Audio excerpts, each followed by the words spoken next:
Good evening, viewers. Welcome to another episode of Reminiscences. We are at Gombe, in Gombe State, and our guest is Hajiya Fatima Muazu, who has been a veteran civil servant in the old Bauchi State, rising to the position of Secretary to the government, and then at the federal level serving in the Independent Electoral Commission as Regional Commissioner for many years. She's incidentally, if you notice, our first female guest on this program, not for lack of trying. Hajiya, I'd like to welcome you. And to one obvious question to begin with is, given how difficult female education was in the past in northern Nigeria, how did you overcome the early obstacle to go to school? Well, thank you for having me. I kept on wondering why people were saying that education for women was difficult. In my own time, education was not only simple, easy, but very, very expensive for the government, not for us. I remember right from class 1 to class 7, my parents never spent a kobo, including uniforms. At the secondary level, government was in charge of everything. By everything, I mean everything: clothing, feeding, transportation, pocket money, counseling, guidance, everything. We were pampered in such a way that if you really want to be something, then you could be. Fortunately for me, it was a lot easier because my two parents were both teachers. So they knew the value of education and encouraged me and my sisters to really work hard, and we did. This was in Maiduguri? In former, I first went to school in Gashua, then went on to Nguru when my grandparents were posted there. I later came back to Gashua, and in 1964, I got admission into the girls' secondary school in Maiduguri, where I stayed for 5 years. Then I was admitted into the girls' college, Ilorin, Queen's School Ilorin, as we used to call it. And life was easy. Education was simple, but very, very, very, very strict. Yes, but the reason why we tend to think that it's challenging for the female student or the female girl child is because, for example, not many parents would allow a young girl to move from Borno to Ilorin to go to school. That restriction will normally be imposed on a girl, but not on a boy. As I said, my parents were educated. My father was NC holder. My teacher was my mother was a grade 2 teacher. So I had no problem at home. And secondly, government ensured that I was accompanied from Maiduguri to Kano and then to Ilorin by somebody. I never went alone. And later, when we were many, they used to hire the train for all of us. A coach for all of us. There was actually, I don't know, things changed later when education for everybody became difficult. But at our times, it's better to stay in school than to stay in your parents' house, because food is better in school. And you have that encouragement that if you do your very best, every teacher will love you. Unlike now, there was no shortcutting then. You either work hard or you remain at the bottom of the class. Another thing that kind of impeded female education is that, okay, you're allowed to go to primary, sometimes even secondary school. But as soon as a girl reaches a certain age, 15, 16, then that's the end of the road. The next thing is marriage. And marriage means children, responsibility. You didn't seem to have experienced this kind of break in your education. I agree with you that problem was there. because we started Form 1 in the secondary school. We were 45. Only 14 of us graduated 5 years later. From secondary school? Secondary school. Only 14 of us. Whenever you come back from holidays, some people were missing. And you keep on asking. Madam was married off, this was married off, this was pregnant, so she can't come back. Somebody was not coming because her parents died, and the people are insisting she gets married. So the wedding was there, but I was never affected. What happened to you after Ilorin? After Ilorin, I wish I'm in the same Nigeria I was then. I had employment, temporary employment by the government. That was basic for anybody who has his A levels. I worked in the Ministry of Health. This in Borno? In former Northeast. Yes. Then 9 months later, admissions came out. You didn't have to see anybody. I saw my name in the newspapers. Fatima, Hajiya, you are going to read sociology or whatever. And that was all in ABU. And you just needed to go to the Ministry of Education to ensure that your name is there. Then you move on. A week or so after, officer in charge of scholarship will be in the school. You will go and collect your money. Bulgaria, as we used to call it. And it was enough for everybody. Meal ticket, 20 kobo for morning, 50 kobo for afternoon, 50 kobo for dinner. You will just go and pay in bulk, collect your meal ticket, and you move on. In the afternoon, they will come and collect your washing. By the time you come back from school, everything is in front of your room. We never had problem with NEPA. Water was always running. So it was an easy life. Yeah. So you read sociology at ABU? I didn't. Yeah. I had problem in the secondary school. We had no science teachers. So I couldn't go for the courses I wanted. So I just sorted, they just placed me as sociology students. But when I got there, I changed to government, political science. And that's what I read. Up to that point, there was no pressure on you to get married because, again, there are lots of parents that will say, okay, you can go to university, but make sure you have a husband first before you go. You know, the society was such that you didn't need any pressure to think about marriage. By the time I go to my part 2, I had identified the person I wanted to marry. And at the end of part 2, I got married. So I completed my university as a married woman. Were you who did the identification or he did it, the person? Let's say both. Okay. And so how was then working life for you? You have just graduated from the university and then you are married on there. So did you feel free to pursue a career or you had to follow your husband wherever he is and then you work with him? Fortunately for me, my husband was stationed in Maiduguri. So I did my NYSC there. In fact, near my house.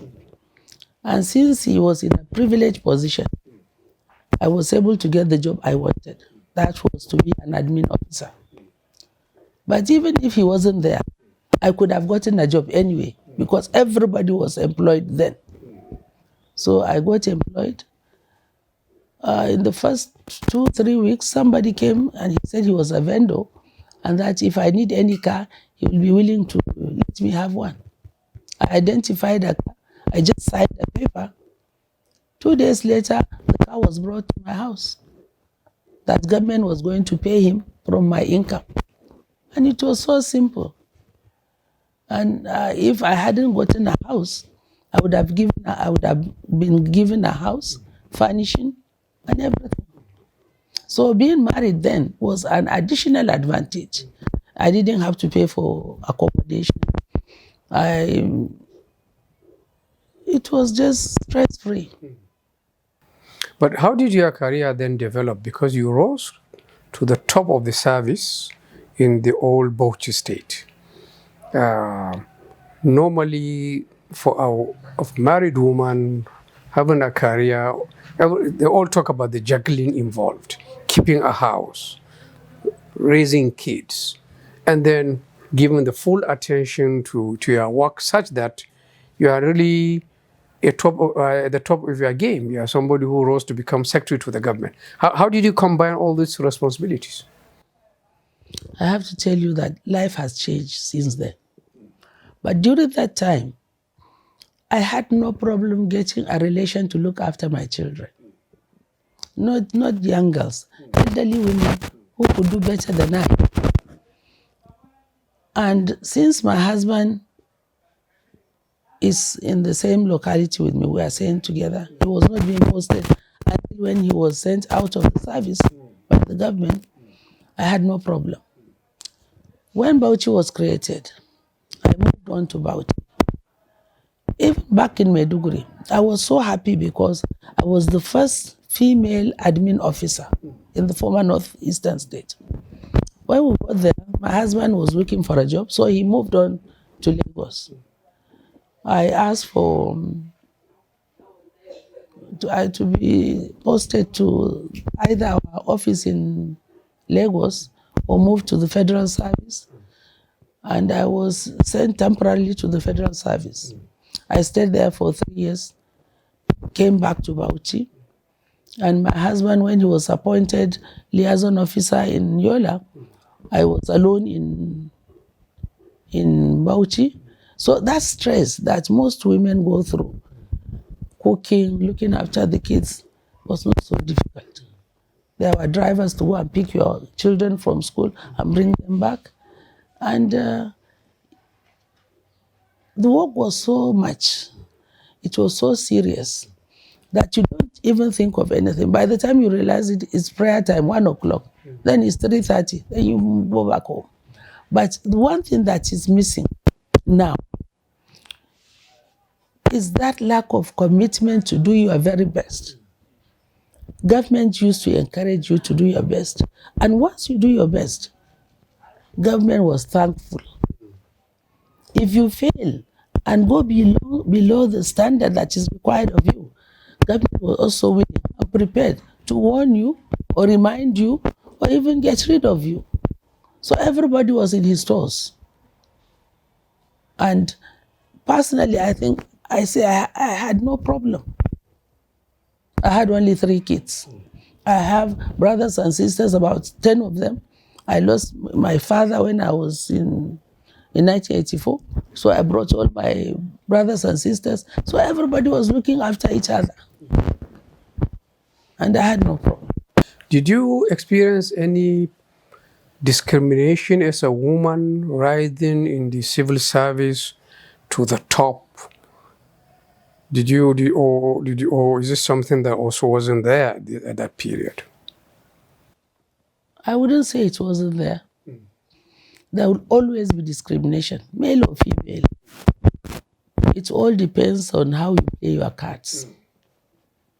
What I know and I still believe in is, if I do my best, no matter how you hate me, we'll meet halfway.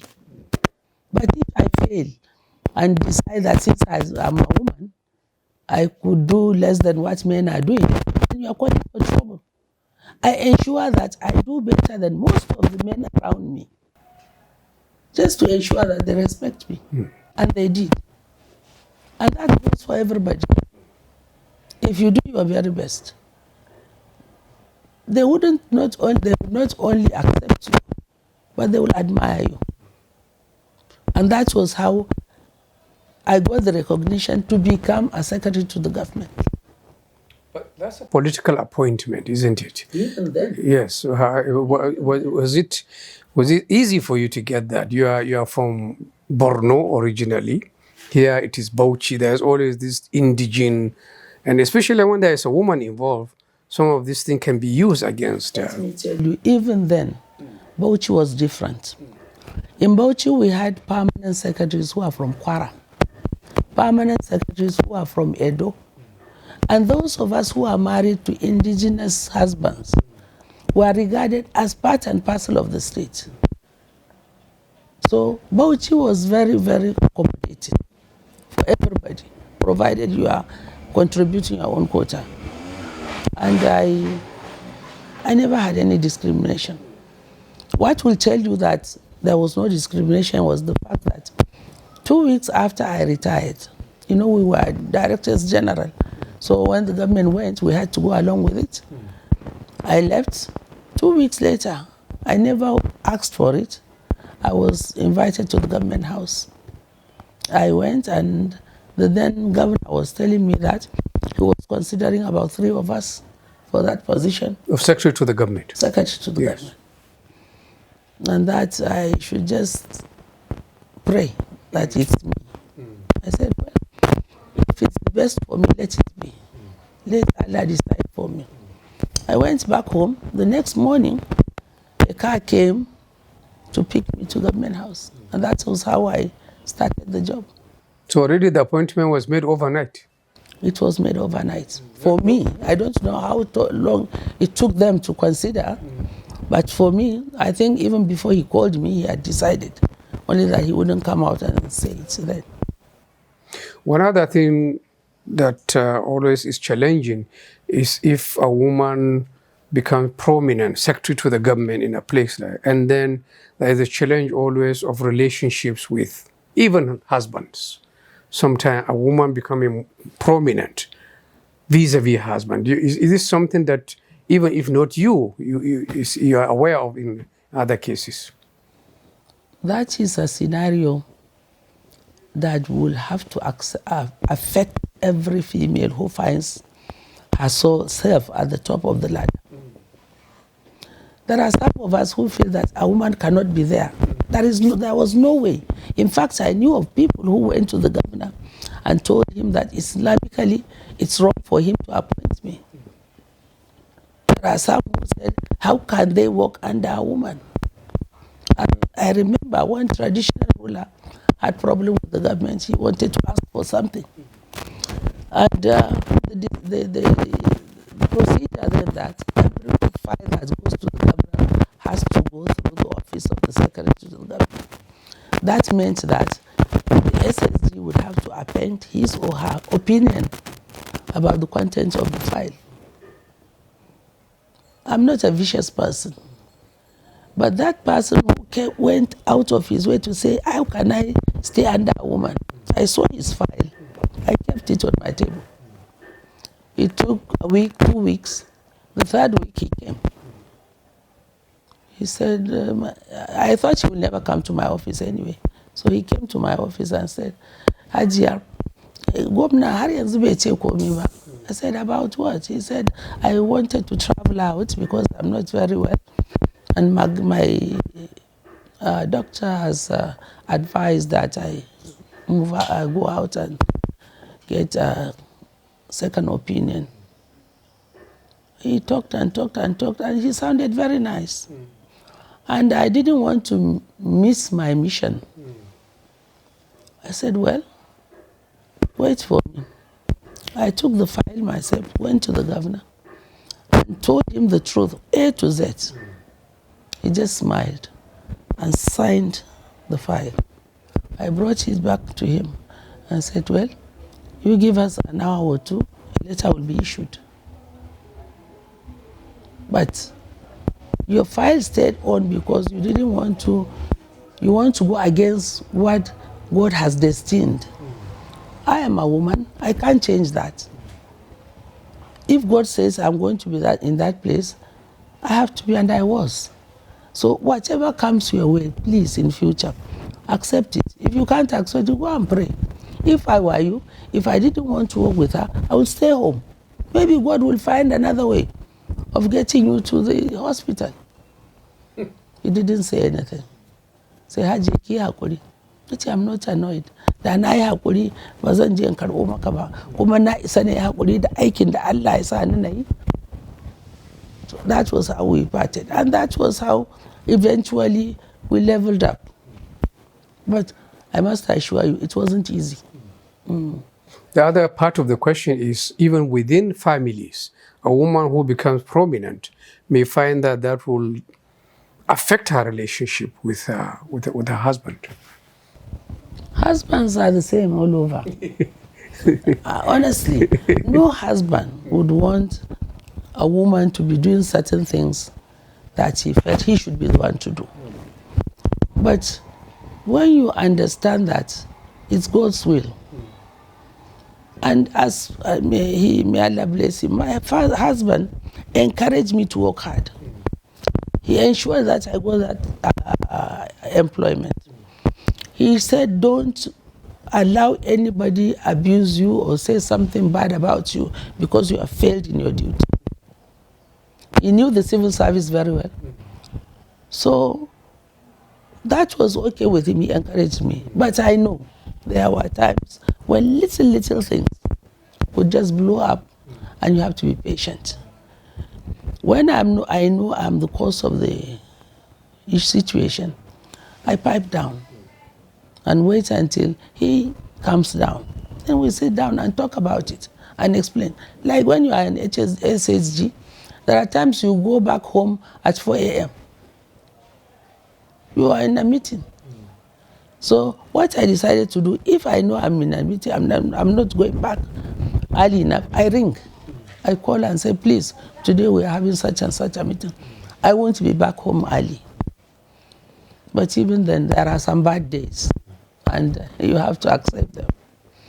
Well, the situation is even different with those you stay with in the house. You have to bring your head down to the lowest level. Just for somebody not to think that, yes, she's doing such and such because she's so and so. I hate that. I hate anybody to think that I'm misbehaving because I have an advantage over him or her. When you finish with the civil service, what did you do before eventually you moved to INEC? I was a big farmer. Oh. I farmed, I keep livestock. And not that it brings in money, but it keeps you busy. And you get money when you want without asking anybody for assistance. When I farm, I keep my produce in my home. When I'm in need of money, I go to the market, get somebody to come and buy 20, 30 bucks. Give me my money. Livestock, yes, the same thing. So I'm not used to staying and asking for everything. Are you still farming? I was farming. I have a 250-hectare farm on Gombe Duku Road. But, you know, farming by proxy never works now. You have to be there personally. And I find it difficult to go to the farm every day. Why? I am 72. And there are certain things in life you want to do before you pass on. This is time for prayers, for reconsidering your life, for amending those wrong things you did. So I feel farming is for money, so I leave it for those who could do it. My farm is always there. But I think there is need for one to connect with his God. So, but before you stay too long away from government, you are invited to work in INEC. Did that come to you as a surprise, or you know that you got that job? You see, in life, I don't know how it came, but I always got things without asking for them. I never asked for even a posting. I was the first permanent secretary, female, in Bauchi. I never knew when I was considered. So even when I was jobless, I knew God would send something for me. It doesn't have to be a job, but it will be a way out. And I had gone to Yola. My auntie lost her husband. And we were watching the NTA network news at night. And I saw my name on the list, top of the list. I said, God has done it again. So I don't know who did it for me. It's only God. Nobody consulted me. Nobody asked for my CV. So I'm still wondering who sent in my name. Yet you spent quite a while in INEC as zonal commissioner. It's only one term of 5 years. 1 to 5 years. Did you find that challenging, and how did you cope with dealing with the Nigerian politicians as INEC commissioner? Politicians. Well, they are also Nigerians. We behave differently depending on where we find ourselves. But politicians, they are different in the sense that I find it difficult to gauge one's attitude about anything until well after the time has passed. Today somebody will come to you preaching for this and that. Tomorrow he will come and say, that's not how it should be. It should be the other way around. But politicians, they could be good Nigerians if government establishments treat them so. What is right will always be right, and what is wrong will always be wrong. And we had our ups and downs. Remember when at first we said there were only maybe 3 political parties who were qualified to contest. Later we took Nigeria into account and thought maybe that will bring us back to square one, north, east, west. Considering this and other variables, we discovered we could have 5 political parties. Even then, some Nigerians are saying, why? Now we have about 50, or is it 60? If INEC could come and tell you the financial consequences of having that much political parties, you won't be happy, because it's just waste of money. We know how the politicians, they move from one party to another. So why should we have so many parties? Let them keep on juggling, as it were. But to print one ballot paper for so many people, and if the election is going to take place again next week, you have to print another one.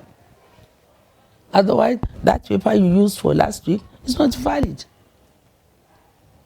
So I hope and pray that all of us will change, not just the politicians. We should all change. But what comes to your mind when you see the current circus going on about people buying 100 million naira forms to be president, and even governors 50 million? Do you think the electoral system is improving, or is it actually retarding? It's neither of the two. We are just getting more and more qualified to do the wrong things. Doing them, thinking Nigerians will not get the message.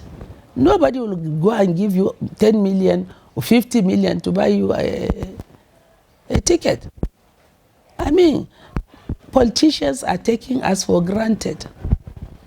How could ordinary women collect 50 million and buy nomination form for somebody? How could somebody collect 100 million and pay for somebody to go and contest? I don't know where I stand. Maybe I don't know where they are. Well, maybe millions were easy for them. But I don't see any reason why anybody would buy anything for any politician just to come and contest elections. I don't get it. Maybe I'm not operating on the same wavelength. But we are just becoming more and more refined in making sure that we circumvent the roots. Maybe Nigerian government should be wiser and find more ways of putting us straight on the road. Do you think the Nigerian government is able to really deal with the problems that you have highlighted some of them, how education used to be easy, smooth compared to now, how the electoral system hasn't. Do you have any optimism? Are you optimistic that we can really solve these problems long term? The problem is that we have waited for so long to make amends. I remember when I was young, everybody used to pay tax.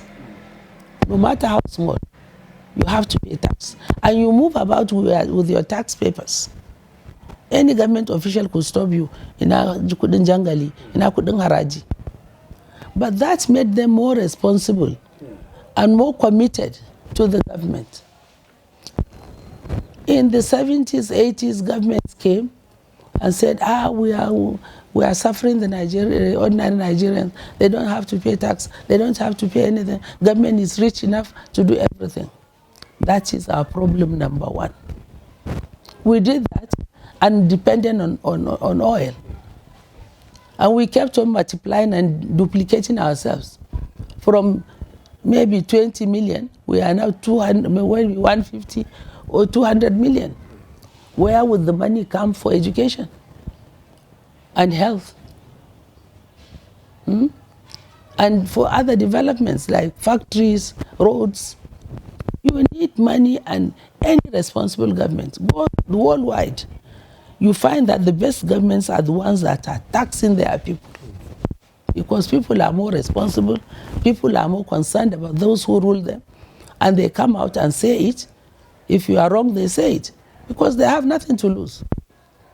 But we said government will do everything. Now government is finding it difficult to do anything. Those of us who are pensioners are praying every day that pension wouldn't stop. Civil servants are praying that salaries will continue to come. There are certain states who are not paying regularly. So I say government should go back again, reintroduce something, no matter how small. We want to be responsible. We want to be accountable for our government. So I don't know. We have reached a stage where only the geniuses among us will sit together and find a way out for us. But I'm scared for my kids' children. I'm scared. As a pensioner now, you have done your bit for Nigeria, quite frankly. What do you do with your life? What is your focus now? Well, there is always something to be done. What is lacking is the physical aspect. You do as little as you can because the body says no. But you should always be prepared to help the family, to chip in and give advice, to travel and consult and console. So there is always something to be done. We have friends and relations who need our assistance. And life is full. But are you invited to gatherings like some earlier consultative forum, some of these associations that seek to deal with the problems we have? I do once in a while. But the problem here is that you have to belong to a group to do certain things. And I'm not fond of being in some groups. I'm a lone ranger. I always know what I want and pursue it. If it means helping people individually, I do that. But if I'm invited, I do go. Do you have any role models among women or men that maybe historical or current figures that you look up to? You may be surprised. My female model is my grandmother. Our mother died when we were very young, the three of us, myself and my two sisters. And this woman single-handedly, because my father was not staying in one place, he used to work for the northern region. So he moved from one province to the next. So we stayed with our grandmother. That woman looked after us. All of us are graduates, including our children, because of her. In fact, a cousin of mine, who also stayed with her, built a big company in Kaduna and named it after her. My sister wrote her PhD thesis dedicated to her. That woman did everything for us. And she had never been to school. But all her children went to school. All her grandchildren went to school. So she is my female role model. For the male role model, I didn't have the exposure to get one, as it were. But I always thought people like Sardauna, Tafawa Balewa, combined simple life with service to community. And that is what I love in anybody. My father was a simple person. He left 2 gowns and one madhouse. Not because he couldn't have done it, but he was the type that didn't care. And I didn't want to go that far. Certainly, I want to look after myself. So I would say, as time went on, I knew what I wanted in life. I detest those things I hate and identify them and run away from them. So my male role model are many. The good things in so many people I admire. That's what I look after. What is your day-to-day like now? What do you do when you wake up in the morning for the rest of the day? You have hinted it, but I want to be clearer on how does your day go now? You don't have to go to work. You don't. Your husband has passed. Actually, your children are grown up. So how do you spend your day? There is always something to be done.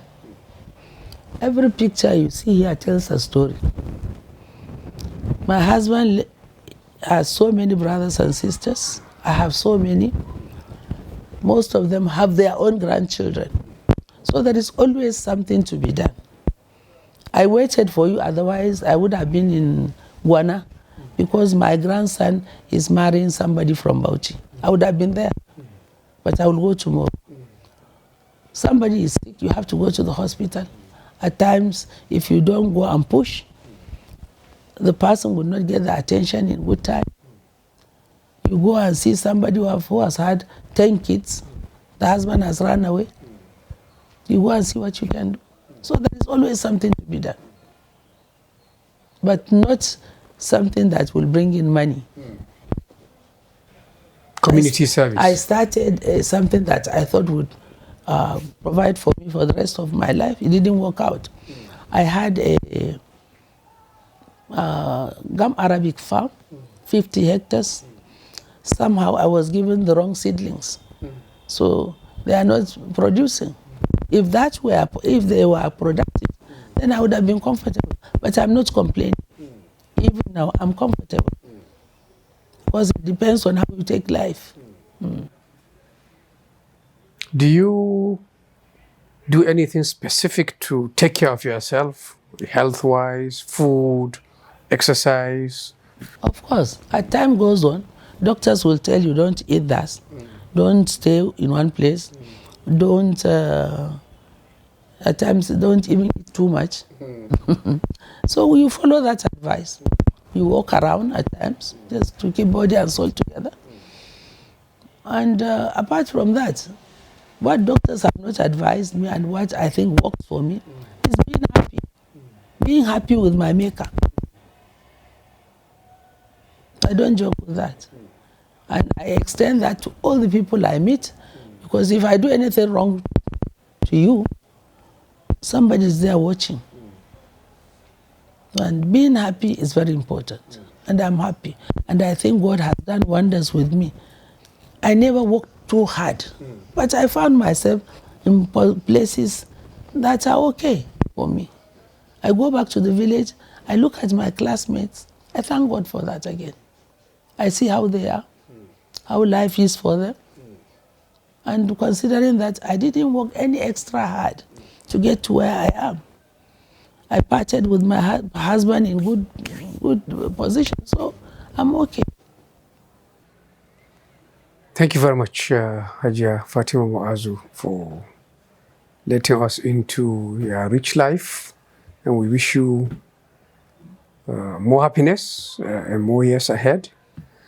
And viewers, I'd like to thank you for joining us in this edition of Reminiscences with Hajiya Fatima Muazu, who has, as you heard, worked to the very top of the civil service, and also contributed a bit in the electoral segment of Nigeria in INEC, and is still available as a community leader here in Gombe, where we met her.